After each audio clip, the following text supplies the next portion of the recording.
G7 ministers have set big new targets for solar power and offshore wind.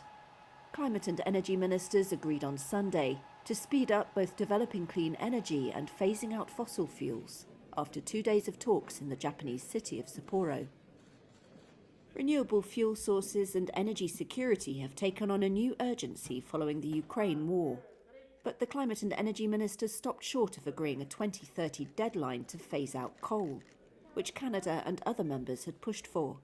And they left the door open for continuing to invest in gas, saying it could help ease energy shortfalls. Japan's Trade and Industry Minister Yasutoshi Nishimura.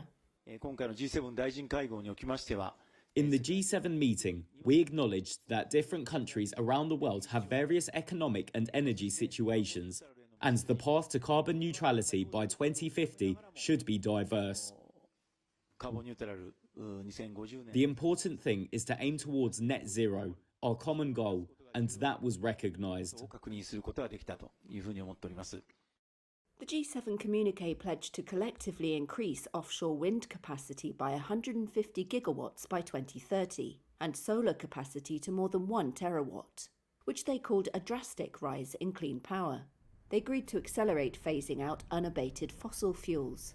That is, the burning of fossil fuels without using technology to capture the resulting CO2 emissions.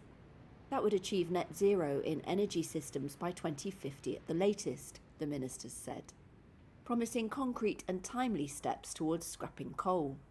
Canada said unabated coal-fired power should be phased out by 2030, and Ottawa, Britain and some other G7 members committed to that date, Canada's Minister of Natural Resources Jonathan Wilkinson told Reuters.